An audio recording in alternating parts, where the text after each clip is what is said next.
할렐루야. 오후 예배 오신 우리 성령의 모든 가족들을 주님의 이름으로 축복합니다. 오늘 시간에 디모데후서 2장 14절부터 19절까지 말씀으로 견고한 터 위에 서라라는 제목으로 하나님 말씀 함께 나누도록 하겠습니다. 많은 사람들이 이 시대를 살아가면서 참 어려운 시대를 살아간다라고 이야기를 하고 있습니다. 여러 가지 어려움들, 그리고 또 제가 또 청년 사역을 또 오래 했기 때문에 특별히 청년들과 이야기를 하다 보면 그런 어려움들을 참 많이 이야기를 하는데요, 그 중에 참 오랫동안 계속 청년들에게 이런 게 고민이 된다라고 말하면서 해결되지 않는 것이 있습니다. 바로 취업 문제죠. IMF 이후로 처음으로 대학생들에게 취업이라는 것이 고민이 되었는데 그 시대의 흐름이 아직까지 해결이 되지 않고 있습니다. 우리가 취업난이라고 말할 때 두 가지를 생각해 볼 수가 있습니다. 하나는 취업할 것이 정말 없는 겁니다. 특별히 작년에 코로나가 터지면서 신규 채용을 급격히 줄이면서 가뜩이나 어렵던 청년들의 일자리가 더욱더 좁아지게 되었습니다. 한 기사를 보면 이 코로나 영향도 있겠지만 청년들의 체감 실업률, 그러니까 실제 실업률이 아니라 체감 실업률이 거의 25%를 넘어서고 있다라고 말합니다. 즉 다시 말해서 4명 중에 1명 정도는 일을 못하는 것 같다라는 그런 느낌을 청년들이 가지고 있다는 것이죠. 어떤 사람들은 그걸 보면서 그냥 느낌인데 뭐 할지 모르겠지만, 이 느낌이란 게 되게 중요한 것이 주변의 사람들이 그렇게 느끼기 시작하면 자기 마음속에 사실로 굳어져 버리거든요. 이게 사실로 굳어지면 취업이란 말만 딱 들어도 그냥 마음이 갑갑하고 어떻게 돌파할지 모르게 되는 것입니다. 실제로 수치상의 문제가 아니라 청년들과 이야기를 해보면 참 일할 곳이 없고 취업하기가 여간 어려운 것이 아닙니다. 취업난을 얘기할 때 또 다른 한 가지 문제는 막상 그 취업의 문을 통과한다 하더라도 그렇게 들어간 일자리가 과연 양질의 일자리냐라는 문제가 있습니다. 어떻게 들어가긴 들어갔는데 3개월을 버티기 힘든 직장이거나 혹은 아예 처음부터 우리는 길게 당신을 데리고 일할 생각은 없는데 3개월 정도 같이 일했으면 좋겠다라는 단기의 일자리들도 놀고 있을 수는 없으니까 뭔가를 해야 되니까 청년들이 그런 자리도 뚫고 들어갑니다. 자, 들어가는 청년이 나는 석 달 뒤에 나올 거야 라고 마음을 가지고 그 직장에 들어가면 마음이 어떨까요? 불안하지 않겠습니까? 일을 하면서도 석 달 뒤를 고민하며 또 이력서를 쓰고 취업을 알아보고 고민을 하게 되겠죠. 안정적이지 못하는 그런 생활들이 반복이 되게 됩니다. 그러다 보니까 이 고용 불안과 현실을 깨어내기 위해서 대한민국에 기형적으로 높아지고 있는 비율이 바로 자영업자 비율입니다. 소상공인 공인들의 고민들을 우리가 많이 이야기하지만 사실 이게 구조적으로 조금 어려운 점도 있는데요, 세계의 다른 나라들과 비교해 봤을 때 우리나라의 소상공인의 비율, 즉 자영업자의 비율이 월등히 높다라고 합니다. 캐나다의 3배 정도라 그러고요, 미국처럼 큰 땅에 그 소비가 발달한 나라가 우리나라보다 자영업자가 많을 것 같은데 우리가 미국보다 자영업자 비율이 4배가 높다라고 합니다. 악순환에 자꾸 빠져들게 되는 것이죠. 두 나라만 비교했지만 일본과 비교해도 독일과 비교해도 우리나라가 월등히 그 자영업자의 비율이 높다라고 합니다. 좋은 일자리, 취업의 문제가 해결된다라고 하는 것은 한 사람이 인생을 꾸려감에 있어서 토대가 됩니다. 내가 일할 곳이 있고 내가 수입을 얻을 수 있는 곳이 있고 그걸 통해 내 생활을 영위할 수 있는 터전이 있다는 건 삶의 중요한 토대가 되는 것이죠. 이게 흔들리면 우리의 삶이 무너지는 것처럼 신앙생활에도 견고한 토대가 있습니다. 신앙생활에도 우리의 신앙을 지켜주고 우리가 신앙생활을 하며 견고하게 세워가야 될 그 첫 출발점인 터가 있다는 것입니다. 오늘 사도 바울은 오늘 본문의 말씀을 통해 디모데에게 우리의 터가 과연 무엇인지, 이것을 어떻게 세워갈 수 있을 것인지, 왜 그러한 문제들이 중요한지를 말씀해 주고 있습니다. 특별히 사도 바울이 이와 같은 문제들을 심각하게 디모데에게 거론해줬던 이유, 전해줬던 이유는 그 디모데가 사역했던 현실의 문제 때문이었습니다. 바로 거짓 교사들이 있었기 때문입니다. 흔히 우리가 지금 새벽 기도회 때마다 갈라디아서 말씀을 통해 계속 거짓 교사에 대한 이야기들을 나누고 있습니다. 이단이라고 불려지는 이 거짓 교사와 거짓 복음은 사실 오늘 말할 문제만은 아닙니다. 역사가 기독교가 이 땅에 태동한 이유, 예수님께서 이 땅에 오신 이유, 지속적으로 하나님에 대해서, 복음에 대해서 왜곡시킨 이단은 존재했었습니다. 이들은 진리를 표방합니다. 그러나 전혀 진리가 아닌 것이기 때문에 사람들에게 유익이 끼쳐지는 것이 아니라 오히려 사람들을 미혹하게 됩니다. 거짓 교훈과 거짓 교사로 불려진 사람들은 계속적으로 있어 왔었고요. 그리고 오늘 사도 바울이 자신의 뒤를 이어 에베소 교회를 담당하는 디모데, 이 디모데도 마찬가지로 이 거짓 교사들과 거짓 복음들과의 충돌을 피할 수가 없었습니다. 이와 같은 문제의 심각성들은 디모데후서가 아니라 디모데전서에 보면 잘 나타나 있습니다. 디모데전서 1장 3절, 내가 마게도냐로 갈 때 너를 권하여 에베소에 머물라 한 것은 어떤 사람들을 명하여 다른 교훈을 가르치지 말려. 디모데전서 4장 1절에서 2절부터 이렇게 말하고 있습니다. 그러나 성령이 밝히 말씀하시기를 후인의 어떤 사람들이 믿음에서 떠나 미혹하는 영과 귀신의 가르침을 따르리라 하셨으니 자기 양심이 화인을 맞아서 외식함으로 거질만하는 자들이라. 이 디모데전서의 두 구절의 말씀만 보여드렸지만 이 외에도 사도 바울은 디모데에게 거짓 복음을 전하고 잘못된 미혹의 말씀들을 전하는 이 복음의 왜곡들에 대해서 심각하게 거론을 하였습니다. 한편으로 우리가 또 이렇게 생각할 수 있겠죠. 이단이 문제다, 거짓 교사, 거짓 복음 문제다라고 말하는데 왜 이게 문제가 될까요? 그냥 어차피 가짜인데 그냥 사그러들 거니까 그냥 자기들끼리 복작복작 하다가 사라지도록 무관심하면 되는 것이 아니냐라고 할 수 있는데 왜 이렇게 심각하게 이야기를 하는 걸까요? 이렇게 사도 바울이 이 거짓 복음과 거짓 교훈에 대해서 심각하게 이야기하는 이유, 우리가 경각심을 가지고 우리가 가지고 있는 복음과 우리에게 말씀을 전하는 사람들이 정말 진짜인지를 진지하게 물어야 되는 이유는 이와 같은 거짓 복음과 거짓 교사들이 들어와서 우리들의 심령을 휘저으면 그냥 단순하게, 이런 말을 써서 죄송하지만 아리까리까리한 게 아니라 영적으로 파산해버리기 때문입니다. 디모데후서 2장 14절 말씀 같이 한번 읽어보도록 하겠습니다. 오늘 본문 말씀이죠. 시작. 너는 그들로 이 일을 기억하게 하여 말다툼을 하지 말라고 하나님 앞에서 엄히 명하라. 이는 유익이 하나도 없고 도리어 듣는 자들을 망하게 함이라. 아멘. 사도 바울이 오늘 본문의 말씀을 시작하시면서 이렇게 이야기를 하고 있습니다. 말다툼을 하지 말라라고 엄하게 명하라라고 명령을 하고 있습니다.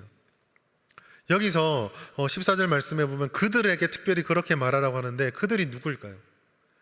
여기서 말하는 그들은 첫째로는 우리가 지금까지 말씀을 드렸던 에베소 교회에서 거짓 복음을 전하는 거짓 교사들입니다. 하나님의 복음을 들고 예수님을 전하는 것처럼 말하나 예수님에 대해서 말하지 않는 잘못된 사람들. 또 다른 그들은 이와 같은 사람들처럼 그 에베소 교회 구성원들 속에 하나님의 말씀에 깊이 젖어 있기보단 그 당시에 헬라의 신학이라든지 헬라의 사상이라든지 세상의 문화에 훨씬 더 익숙한 이방인들과 이교도들을 지칭하고 있습니다. 다른 하나는 에베소 교회 속에 처음에 하나님의 말씀을 듣고 성도가 되었지만 이와 같은 거짓된 복음에 마음이 빼앗겨서 원래 있던 믿음으로부터 점점 이탈해가고 영향을 받고 있는 사람들, 이 세 부류를 그들이라고 말할 수 있을 것입니다. 이 그들에게 사도 바울의 권면은 무엇입니까? 말다툼을 하지 말라입니다. 말다툼이라고 되어 있는데 이 말다툼은 단순하게 말로 싸움하는 것이 아닙니다. 말의 꼬투리를 잡는다는 의미를 가지고 있고 중요하지 않고 사소한 것들을 마치 중요한 것처럼 끄집어 올려서 쓸데없는 논쟁을 계속적으로 퍼뜨려가는 행위들을 말다툼이라고 표현을 하고 있습니다. 특별히 이 성경에서 말하는 말다툼은 그저 단순하게 논쟁하는 게 아니라 하나님의 말씀과 복음의 본질, 그 복음의 관계를 통해 살펴보면 그 성격을 보다 명확하게 알 수가 있습니다. 조금 긴 말씀이지만 디모데전서 6장 3절부터 5절까지 말씀을 제가 읽어드리겠습니다. 누구든지 다른 교훈을 하며 바른 말, 곧 우리 주 예수 그리스도의 말씀과 경건에 관한 교훈을 따르지 아니하면 그는 교만하여 아무것도 알지 못하고 변론과 언쟁을 좋아하는 자니 이로써 투기와 분쟁과 비방과 악한 생각이 나며 마음이 부패하여지고 진리를 잃어버려 경건을 이익의 방도로 생각한 자들의 다툼이 일어났느니라. 길게 말씀을 읽었지만 줄이면 이렇습니다. 다른 교훈을 따르면 투기와 질투로 인해 진리를 잃어버리고 다툼이 생긴다. 쉽게 말해서 무엇입니까?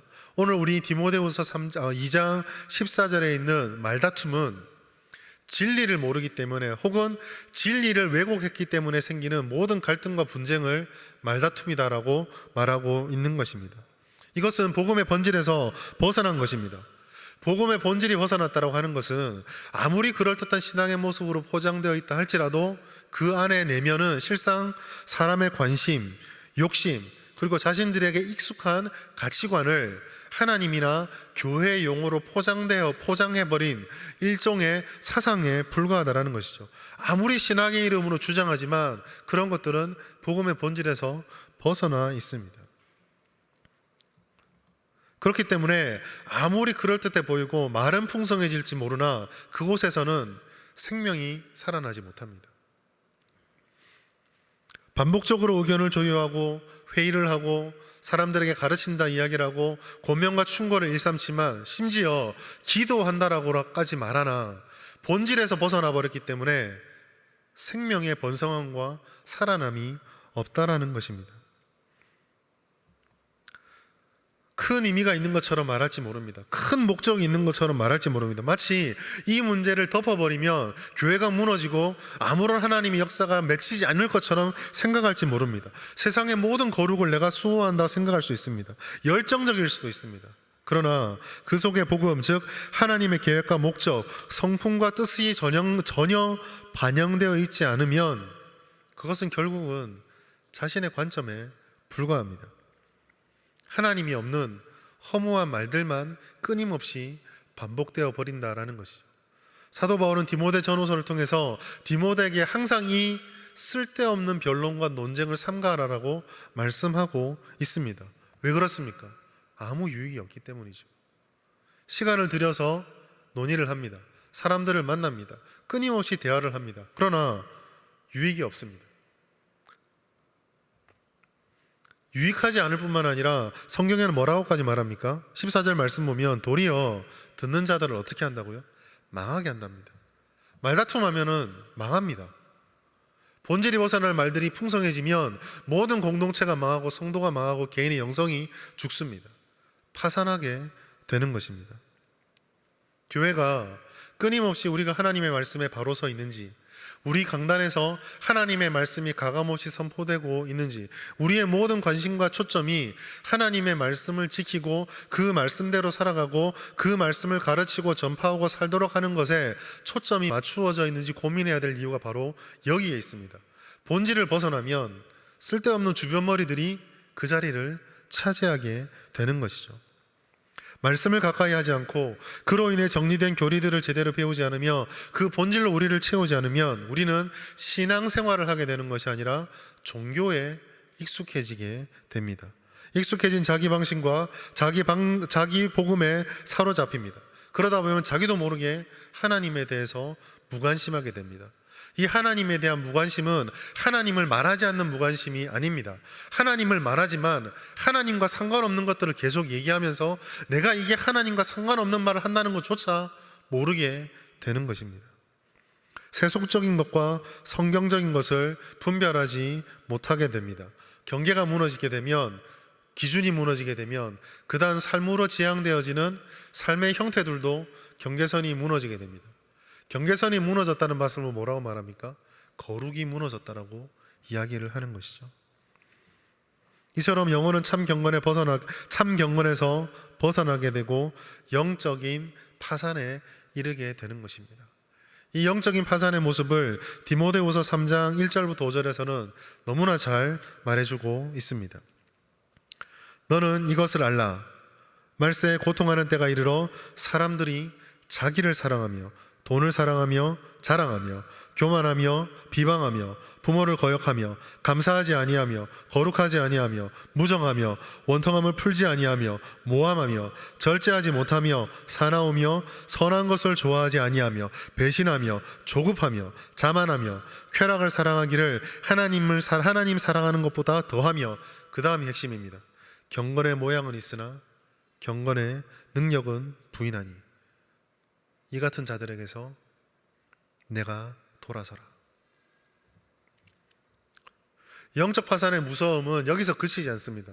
영적 파산의 정말 무서운 것은 한 영혼의 파산으로 끝나지 않는다는 것입니다. 영적 파산은 확산되어집니다. 디모데후서 2장 16절부터 17절까지 말씀 우리 같이 한번 읽도록 하겠습니다. 시작.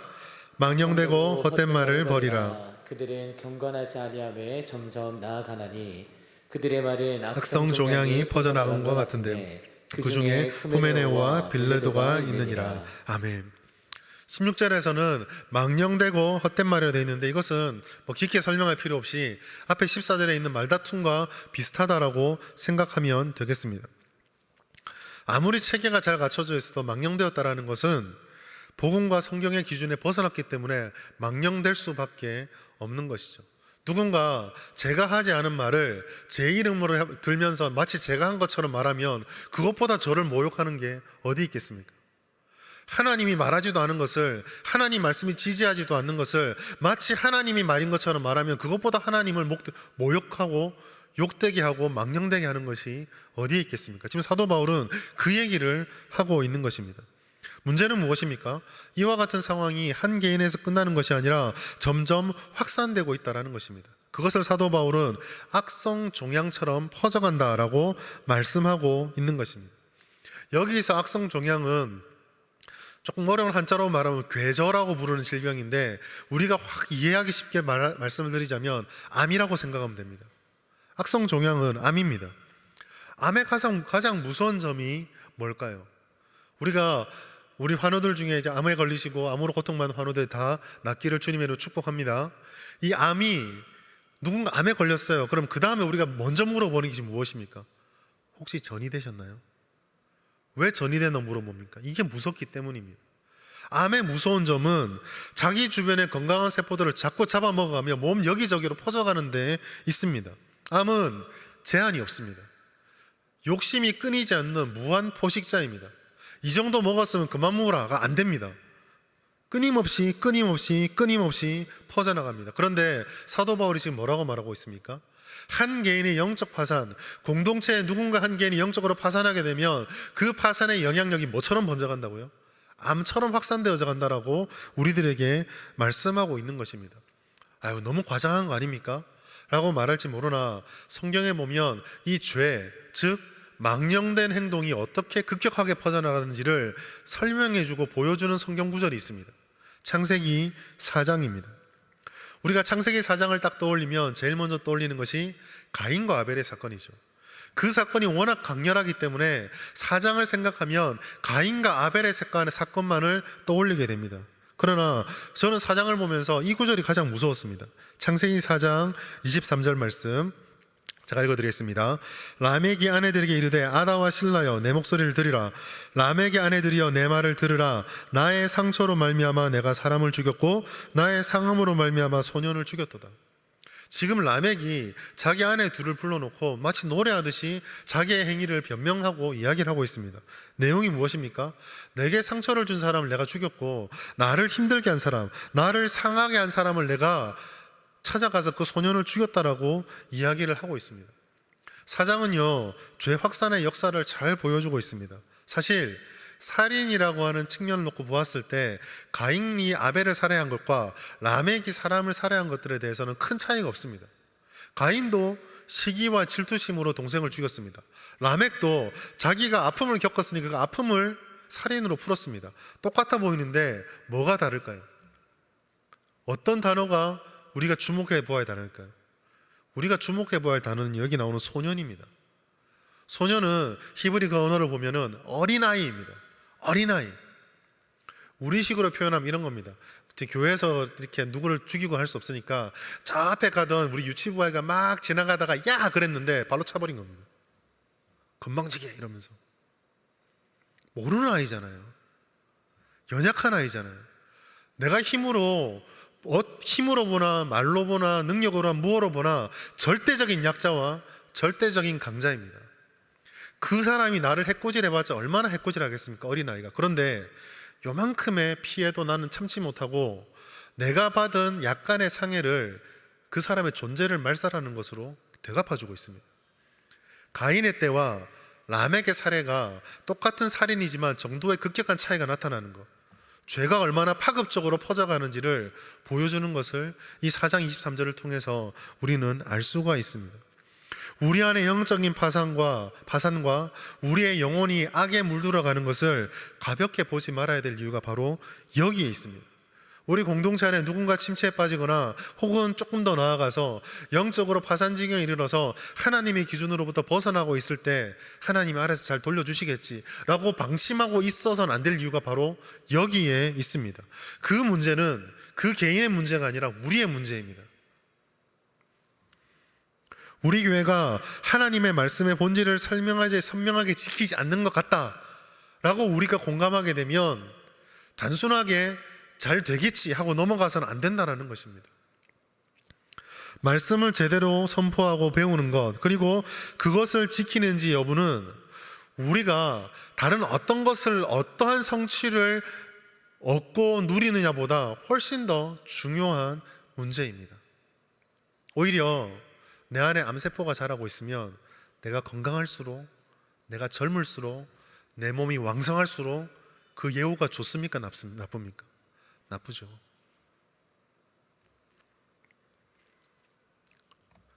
우리 안에 혹시 영적 파산이 감지되고 있지는 않습니까? 내 영혼이 점점 파산의 지경에 빠져가고 있지 않습니까? 그렇다면 우리는 다른 그 어떤 문제보다 이 문제를 하나님께 내어놓고 진지하게 물어야 합니다. 영적 파산은 빨리 해결해야 합니다. 그렇다면 이 영적 파산에서 벗어나려면 어떻게 해야 될까요? 영적 파산을 벗어나기 위해서는 우리가 견고한 터 위에 서 있기를 힘써야만 합니다. 디모데후서 2장 15절 말씀과 디모데후서 2장 19절 말씀 우리가 같이 한번 읽도록 하겠습니다. 시작.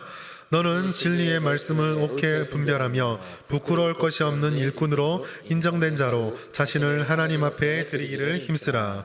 2장 19절입니다. 그러나 하나님의 견고한 터는 섰으니 인침이 있어 일렀으되 주께서 자기 백성을 아신다며 또 주의 이름을 부르는 자마다 불의에서 떠날지어다 하느니라. 아멘. 자, 이 두 말씀을 가지고 견고한 터 위에 서기 위해서 어떻게 해야 될지를 한번 말씀드리겠습니다. 첫 번째로 우리가 영적 파산을 벗어나고 견고한 터 위에 서기 위해서는 말씀을 분별하는 것을 배우고 훈련받아야만 합니다. 말씀을 잘 분별해야 합니다. 이것은 아무리 강조해도 지나치지 않습니다. 말씀 중심의 교회, 기도할 때마다 하나님 우리 교회, 우리 강단 위에 하나님의 말씀이 잘 증거되게 해주시옵소서. 너무 많이 너무 자주 기도하기 때문에 그냥 습관적으로 그렇게 기도하는가 보다라고 생각하시면 큰 오산이십니다. 계속적으로 반복적으로 그렇게 말하고 기도하는 이유는 이거야말로 우리 영혼이 살아날 수 있는 절대적이고 유일한 길이기 때문입니다. 그리고 이와 같은 절대적인 힘을 갖추어야 되는 이유는 바로 이 때문입니다. 에베소서 6장 12절 말씀, 우리의 씨름은 혈과 육을 상대하는 것이 아니요 통치자들과 권세들과 이 어둠의 세상 주관자들과 하늘에 있는 악의 영들을 상대합니다. 사도 바울이 에베소서 6장 12절 말씀을 통해 우리에게 전해주는 바는 우리가 살아가는 이 삶이라는 것이 결국은 하나님과 하나님을 대적하는 자들, 하나님의 질서와 하나님이 아닌 하나님을 거절하는 사람들의 질서, 하나님의 진리와 하나님의 진리를 거부하는 자들의 자기 나름대로의 가치관이 충돌하고 씨름하는 세상이다라고 말해주고 있기 때문입니다. 그렇다면 이 씨름은 결국은 말씀과 말씀 거부하는 왜곡된 진리의 싸움이다라고 말할 수 있습니다. 우리는 하나님의 말씀과 하나님을 대적하는 그 세상 사이에 끼어 있습니다. 따라서 거짓 교사들과 거짓 교원들이 우리에게 찾아올 때에 우리 가운데 그와 같은 생각들이 자리 잡지 못하도록 하는 것이 중요합니다. 그런데요, 이 거짓 교사들과 거짓 교훈을 전하는 사람들의 가르침이 교활하고 잘 위장되어 있습니다. 잘 분별하기 힘들다라는 것이죠. 더 악한 것은, 더 안 좋은 것은 이와 같은 가르침이 우리 안에 존재하는 연약한 이성과 우리 안에 존재하는 사람의 본성과 굉장히 친밀하다는 것입니다. 쉽게 말해 하나님의 복음을 들었을 때 아멘으로 믿습니다. 그러나 때로는 아멘으로 믿지만 잘 이해가 안 되는 말씀들이 있죠. 그러나 왜곡된 가르침들은 처음에는 우리가 자주 들었던 복음과 다르게 느껴져서 싶은데 자꾸 듣다 보면 빨려 들어갑니다. 왜 그럴까요? 우리의 욕심, 우리의 본성, 우리의 익숙한 것과 너무 코드가 잘 맞거든요. 친절합니다. 하나님의 말씀은 때로 불친절합니다. 우리들에게 어느 정도 설명을 해주다가 도저히 우리 머리를 이해하지 못하는 선에 딱 가면 주님의 말씀이 던져주는 교훈은 믿어라입니다. 그러나 거짓 교훈은 어떻습니까? 그렇지, 그러니까 이렇게 설명하면 봐, 맞잖아. 이게 거짓 교훈이거든요. 다 여기에 넘어갑니다. 설명이 되네? 그러면 설명 못하고 믿으라는 사람과 설명을 해주는 사람과 누구에게 더 마음이 끌릴까요? 많은 사람이 여기에 넘어갑니다. 그러나 여기 성경이 뭐라고 말하고 있습니까? 사람들이 이러한 자들을 통해서 은혜 받았다라고 말할 때, 내가 이제 모르던 진리를 깨달았다고 말할 때, 성경의 검증을 채 받지도 못하며 심지어 성경에서는 그게 아니다라고 말함에도 불구하고 이미 내 마음이 빼앗겨서 그게 맞다라고 말하는 그때에 성경은 이게 우리의 영혼을 파산시키는 심각한 것이다라고 말하고 있습니다. 그 대응으로 우리의 믿음을 무너뜨리지 않기 위해서 말씀을 분별하고 익혀야 하는 것입니다. 말씀을 분별한다라는 것은 바르게 해석한다라는 것입니다.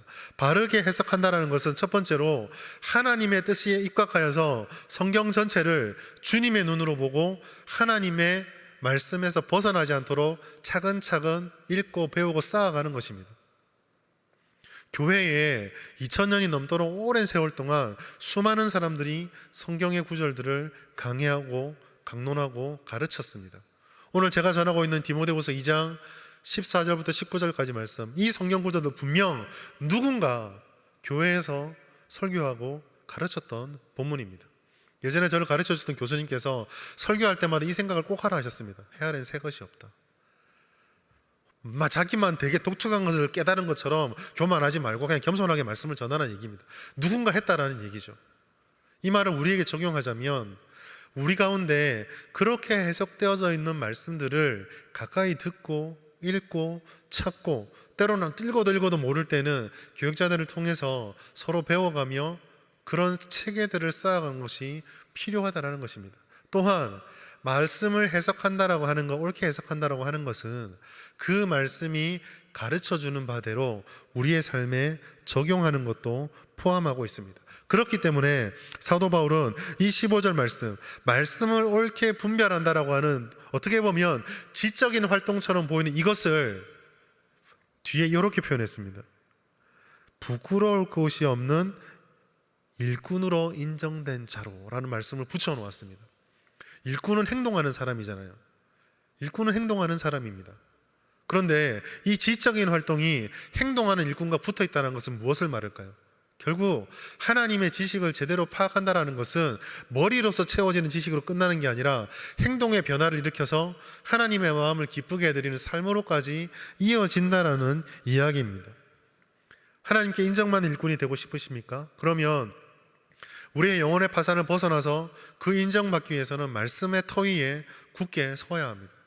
두 번째로, 우리가 말씀의 위에 터 위에 굳게 설 때에 우리의 삶을 하나님 앞에 가지고 가서 하나님만을 만족시키기에 힘써야 합니다. 코람데오라는 말을 들어보셨을 것입니다. 하나님 앞에서 우리의 모든 것과 우리의 모든 행동과 말과 생각들을 하나님 앞에 들고 나와 하나님 앞에 인정을 받아야만 한다는 것이죠. 물론 우리에게 열매가 필요합니다. 하나님께서도, 예수님께서도 우리들에게 열매 맺으라고 말씀을 하셨습니다.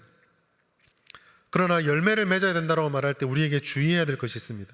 그것은 열매를 맺으라는 하나님의 명령과 열매를 맺게 하시는 하나님의 성취 사이에 역사하고 같이 동역하는 우리의 연약함을 항상 기억할 필요가 있다는 것입니다.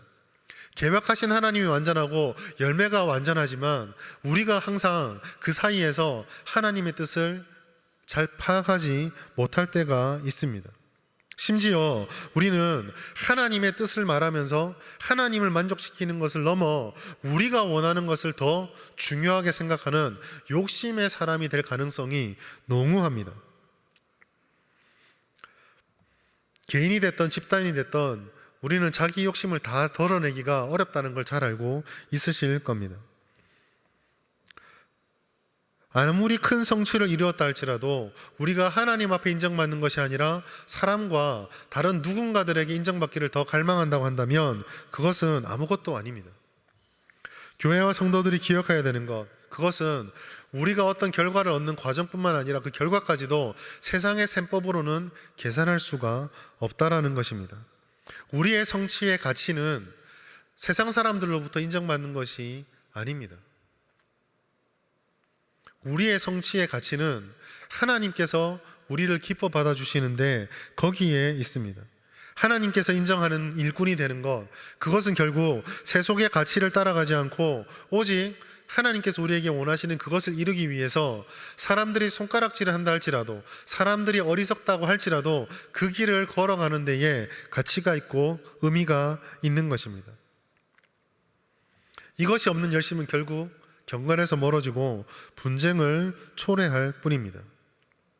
그러나 우리가 하나님 앞에 나아갈 때 우리는 하나님으로부터 정말로 다른 것으로 대체할 수 없는 만족을 누리게 됩니다. 이것은 하나님께서 우리에게 약속해 주신 것입니다. 시편 145편 15절에서 16절까지 말씀 같이 한번 읽어보겠습니다. 시작. 모든 사람의 눈이 주를 앙망하오니 주는 때를 따라 그들에게 먹을 것을 주시며 손을 펴사 모든 생물의 소원을 만족하게 하시나이다. 하나님께서는 모든 생물의 소원을 만족하게 하시는 분이다라고 우리에게 약속해 주셨습니다. 따라서 우리는 모든 초점을 하나님에게 맞추셔야 합니다. 우리가 하나님의 말씀을 뜻을 따라간다면, 우리가 하나님의 만족만을 추구하게 된다면 우리의 욕망이 우리를 지배하도록 결코 놔둘 수는 없을 것입니다. 그렇게 강박하고 집착할 때 우리는 영적 파산의 상태가 되는 것입니다. 반대로 우리가 더욱더 하나님께로만, 하나님에게만 인정받기를 구하면 우리의 영혼은 살아나게 되는 것입니다. 마지막으로 불의에서 떠나야 합니다. 불의에서 떠나라 말씀 2장 19절 말씀에 이렇게 말하고 있죠. 그러나 하나님의 견고한 터는 섰으니 인침이 있어 일렀으되 주께서 자기 백성을 아신다 하며 또 주의 이름을 부르는 자마다 불의에서 떠날지어다 하였느니라. 불의라고 하는 것은, 우리가 불의를 딱 떠오르면 제일 처음 느끼는 것은 행동입니다. 윤리적인 것, 뭔가 정의롭지 못한 일을 하는 것을 불의다라고 생각을 합니다.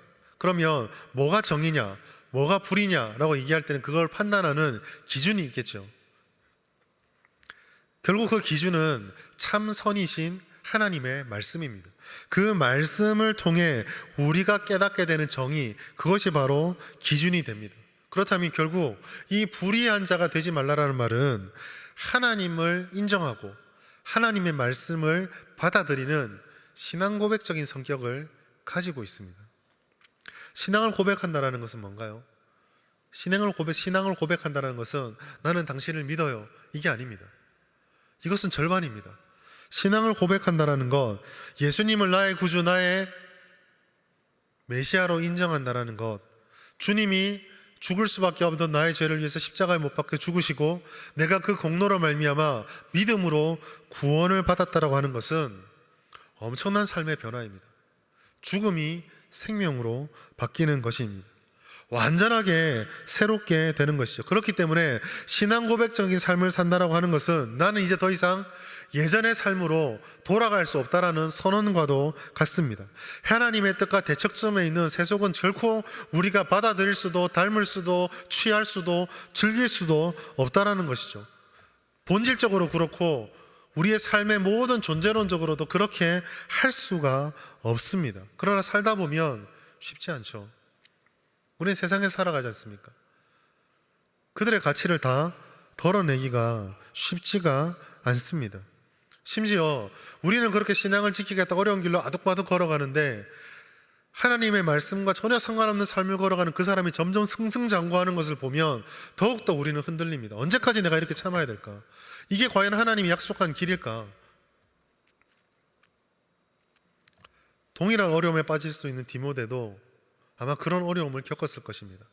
거기에 대해서 사도 바울이 이렇게 말해준 것입니다. 아까 읽었던 디모데후서 2장 19절입니다.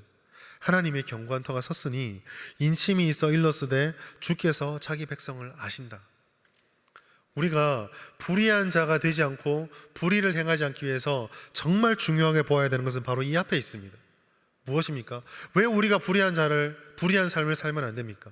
불의한 삶을 사는 게 왜 괜찮은 삶이 됩니까?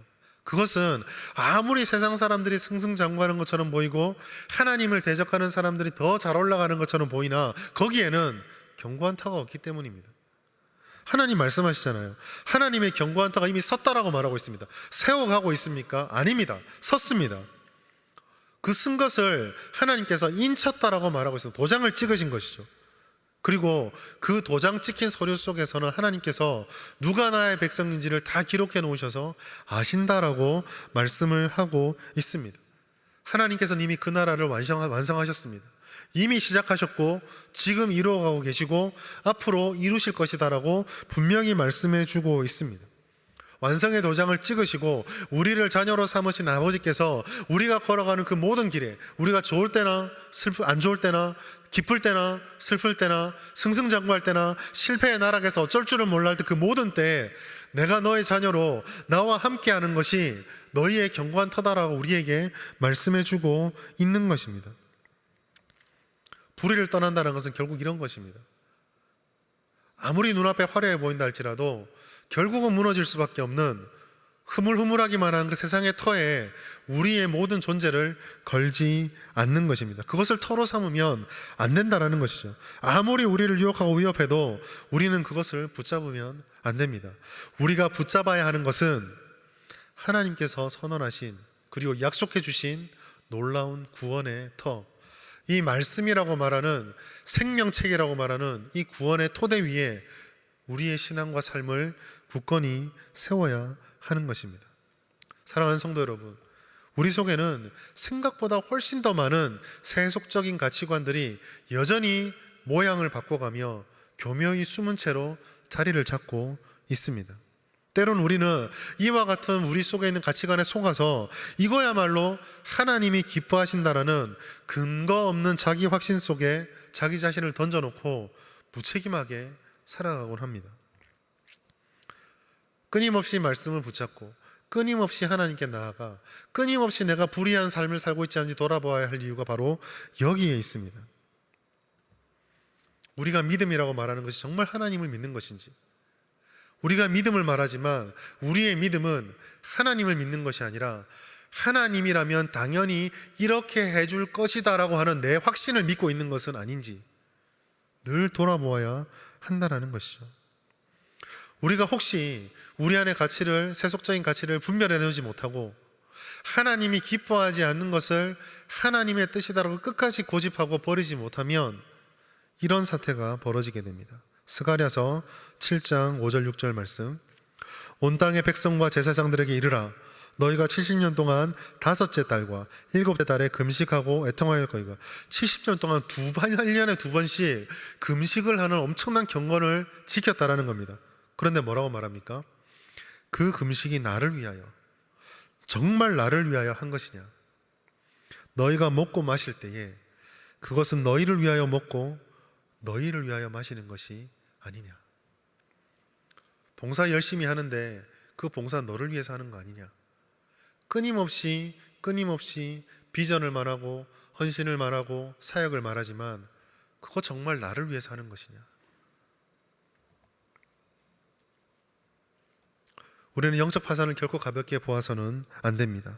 영적 파산에 걸리지 않도록 우리가 그것을 치료받을 수 있도록, 발견할 수 있도록 하나님께 기도하고 은혜를 구해야 됩니다. 먼저 내가 치료를 받아야 되고, 이것이 암처럼 우리 가운데 전이되어 가지 않도록 끊임없이 대적하고 주의 말씀의 빛을 비춰야 합니다. 그러기 위해서 말씀을 분별하고 그 말씀에 푹 젖어 들어가시기 바랍니다. 먹어도 탈나지 않은 것은 주님의 말씀밖에 없습니다. 그리고 그 말씀을 쫓아 살아가며 하나님 앞에, 오직 하나님 앞에 인정받기를 바람을 통해서 하나님을 온전히 드러내는 인정받는 일꾼이 됩시다. 사람의 칭찬과 비난과 세상에 일희일비하지 말고 하나님이 원하시는 그 진득한 길을 걸어가시길 바랍니다. 불의한 일을 떠나십시오. 우리의 신앙 고백에 합당한 삶을 살아가십시오. 세상의 가치들을 버리고 우리 안에 주님의 말씀의 가치들을 세워가는 일에 헌신하십시오. 천천히 가더라도 멈추지 말고 이 의로운 길을 걸어가십시오. 빨리 가는 것보다, 멀리 가는 것보다, 많이 가는 것보다 제대로 가는 것이 훨씬 더 중요합니다. 제대로 가면 하나님께서 원하는 것까지 끌어가시고 원하는 만큼 높여 주실 것이고 원하는 넓이만큼 채워 주실 것입니다. 우리가 그러함을 통해서 영적 파산을 이겨내고 견고한 터 위에 서서 날마다 주님과 동행하는 신앙을 풍성히 누리는 저와 우리 모든 성도님 될 수 있기를 주의 이름으로 축복합니다.